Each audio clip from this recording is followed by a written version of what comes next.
আসসালামু আলাইকুম। আশা করছি যে যেখান থেকে দেখছেন অনেক অনেক ভালো আছেন, সুস্থ আছেন। আজকে আমি নিয়ে এসেছি খুবই সহজ একটা মিষ্টির রেসিপি। অল্প কিছু উপকরণ দিয়ে খুব সহজভাবেই বাড়িতে বানিয়ে ফেলা যায় এই মিষ্টিটা। এই মিষ্টিটা বানাতে কোনো ছানারই দরকার নেই। ছানা ছাড়াই অসম্ভব মজার এই মজাদার গুঁড়া দুধের মালাই চমচম বানিয়ে নিব। চলুন তাহলে শুরু করা যাক। প্রথমেই আমি নিয়ে নিব 2 লিটার গরুর ফুল ক্রিম দুধ। ফুল ক্রিম দুধ না হলেও বানানো সম্ভব, সেক্ষেত্রে দুধের পরিমাণ বেশি নিতে হবে। এই 2 লিটার দুধ আমি জাল করে ঘন করে মালাই তৈরি করে নিব। আপনারা চাইলে পরেও মালাইটা তৈরি করে নিতে পারেন, তবে আমি আমার কাজের সুবিধার জন্য প্রথমেই মালাইটা তৈরি করে নিব। মালাইটা তৈরি করতে খুব বেশি সময় লাগবে না, 40 থেকে 45 মিনিট হলেই মালাইটা তৈরি হয়ে যাবে। আমি যেহেতু শুধু গরুর দুধটাই জাল করে মালাইটা তৈরি করব, সেক্ষেত্রে আমার সময়টা একটু বেশিই লাগছে, কিন্তু আপনারা চাইলে 1 লিটার ফুল ক্রিম গরুর দুধ নিয়ে সেটাকে জাল করে যখন বলক আসবে তখন হাফ কাপ ফুল ক্রিম গুঁড়ো দুধ এই দুধের সাথে মিশিয়ে নিতে পারেন। সেক্ষেত্রে খুব দ্রুত দুধটা ঘন হয়ে যাবে, মালাইটা তৈরি হয়ে যাবে। দুধটাকে আমি এখন নেড়ে নেড়ে জাল করে ঘন করে নিব। যখন মালাইটা তৈরি করব তখন চুলার সামনে দাঁড়িয়ে থেকেই নেড়ে নেড়ে দুধটা ঘন করে নিতে হবে। চুলার জালটা কিন্তু মিডিয়াম টু লোয়েই থাকবে, তা না হলে নিচে কিন্তু লেগে যেতে পারে। দুধটা কিছুটা ঘন হয়ে এসেছে, আরও কিছুক্ষণ আমি নেড়ে জাল করে নিব। বেশ খানিকটা ঘন করে নিব, একদম ঘন মালাই যেটাকে বলে। ঘন মালাইটা আমার মোটামুটি তৈরি হয়ে গেছে। মালাইটা তৈরি করতে আমার 45 মিনিটের মতো সময় লাগলো। শুধুমাত্র গরুর দুধ দিয়ে এই মালাইটা তৈরি করলে মিষ্টির স্বাদ যেন দ্বিগুণ হয়ে যায়, তাই আমি শুধু গরুর দুধ জাল করেই এই মালাইটা তৈরি করে নিলাম। মালাইটা আমি বাটিতে উঠিয়ে নিলাম। এবার আমি ওই একই পাতিলে দিয়ে দিলাম 3 কাপ ফুল ক্রিম গরুর দুধ। এই দুধটাকে আমি ঘন করব না, এই দুধটা আমি রেডি করে রাখবো, কারণ এই মিষ্টিটা আমি এই দুধের মধ্যেই ফুটিয়ে নিব। শিরা হিসেবে এই দুধটা ব্যবহার করব। এবার আমি একটা বাটিতে ফুল ক্রিম 1.5 কাপ গুঁড়ো দুধ নিয়ে নিব। যেহেতু আমি ছানা ব্যবহার করব না, ছানা ছাড়াই মিষ্টিটা তৈরি করব, সেই মিষ্টিটা তৈরি করব আমি গুঁড়ো দুধ দিয়ে।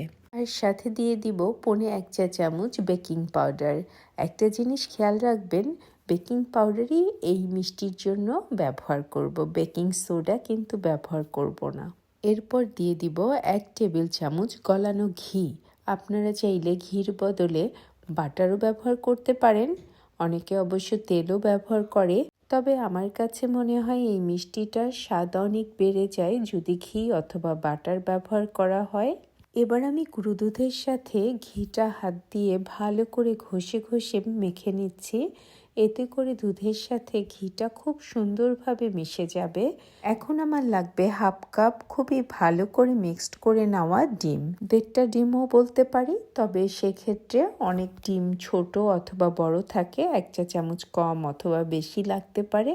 সবচেয়েতে ভালো হয় যদি হাফ কাপ ডিম খুব ভালো করে মিক্সড করে ব্যবহার করা হয়। অনেকেই ডিম খায় না, সেক্ষেত্রে আপনারা দুধ ব্যবহার করতে পারেন, মাপটা কিন্তু একই হবে।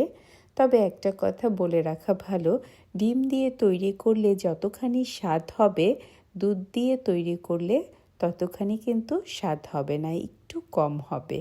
কারো যদি সাদা এলাচের স্মেল পছন্দ হয়, সেক্ষেত্রে এখানে 1 চা চামচের 8 ভাগের 1 ভাগ সাদা এলাচ গুঁড়ো দিয়ে দিতে পারেন। আমার ডোটা তৈরি হয়ে গেছে। এই ডোটা কিন্তু এমনই হবে, একটু স্টিকি, তা না হলে কিন্তু ভিতরে শক্ত হয়ে যাবে। এই ডোটা আমি 5 মিনিটের জন্য ঢেকে এক সাইডে রেখে দিব নরমাল জায়গায়। 5 মিনিট পরে আমি হাতটা ধুয়ে একটু ঘি লাগিয়ে নিলাম। এবার দেখুন আমার ব্যাটারটা কিন্তু একটু শক্ত হয়ে গেছে, আগের মতো অত স্টিকি নেই। এবার হাতের সাহায্যে আমি গোল করে নিয়ে চমচমেরই শেপ দিয়ে নিব। যেহেতু আমি মালাই চমচম বানাচ্ছি, তাই চমচমেরই শেপ দিচ্ছি। আমি একটু দেখিয়ে দিচ্ছি কিভাবে আমি এটার শেপটা দিচ্ছি।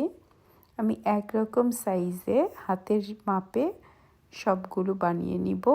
আর খেয়াল রাখতে হবে মিষ্টির গায়ে যেন কোনো দাগ না থাকে, ফাটল না থাকে, পুরোপুরি স্মুথ হয়। দেখুন আমার মিষ্টিটা কত সুন্দরভাবে হয়েছে, কোনো ফাটল নেই। আগে যে শিরার জন্য দুধটা রেডি করে রেখেছিলাম সেটার মধ্যে 2টো সাদা এলাচ দিয়ে দিলাম, আর দিয়ে দিলাম হাফ কাপ পরিমাণের কনডেন্স মিল্ক, মানে 200 গ্রাম কনডেন্স মিল্ক আমি এখানে ব্যবহার করেছি।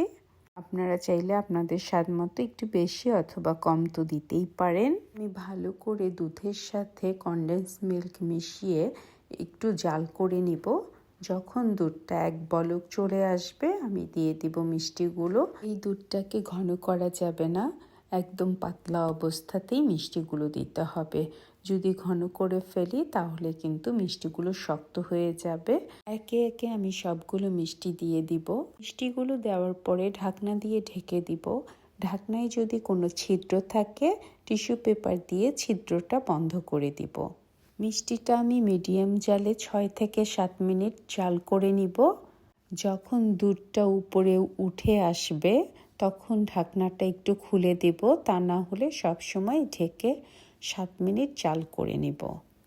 7 মিনিট হয়ে গেছে, মিষ্টিগুলো পুরোপুরি হয়ে গেছে, খুব সুন্দরভাবে ফুলে উঠেছে, তবে কিন্তু ডাবল হয়ে যায়নি। আমি 7 মিনিট পরে আগে থেকে করে রাখা মালাইটা দিয়ে দিয়েছি। এবার আস্তে আস্তে দুধের জালের সাথে এটা একসাথে দুধের সাথে মিশে ঘন একটা মালাই তৈরি হবে।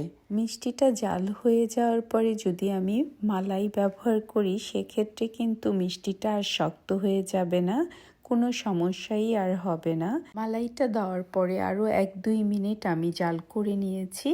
মালাইটা দুধের সাথে মিশে গেছে। এবার আমি সাদা এলাচ 2টো ফেলে দিব।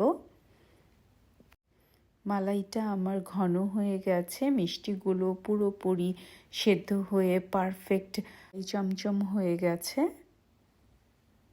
আমি একটু দেখিয়ে দিচ্ছি কত সুন্দরভাবে তৈরি হয়ে গেছে মালাই চমচম। আমি এখন এভাবেই ঢাকনা দিয়ে ঢেকে রেখে দিব 2 ঘন্টার জন্য। এরপরে আমি ঠান্ডা করে সার্ভ করে নিব। কোনো রকম ছানা বানানোর ঝামেলা ছাড়াই তৈরি করে নিলাম অসাধারণ স্বাদের গুঁড়ো দুধের মালাই চমচম। আমি মালাই চমচমগুলোকে সার্ভিং ডিশে উঠিয়ে নিয়ে তার উপরে দিয়ে দিয়েছি পিস্তাশিও বাদাম। পেস্তাগুলোকে আমি আধ ভাঙা করে দিয়েছি। এটা যার যেরকম খুশি ডেকোরেশনের জন্য ব্যবহার করতে পারেন। আমার কাছে পেস্তাশিও দিয়ে মালাই চমচমটা ডেকোরেশন করতে ভালো লাগে। তৈরি হয়ে গেল অসম্ভব স্বাদের গুঁড়ো দুধের মালাই চমচম মিষ্টি। যদি আমার এই অসম্ভব মজার চমৎকার রেসিপিটা আপনাদের ভালো লাগে তবে অবশ্যই একটা লাইক, কমেন্ট অ্যান্ড সাবস্ক্রাইব করে আমার পাশে থাকবেন। আপনারা সবাই অনেক অনেক ভালো থাকবেন। আল্লাহ হাফেজ।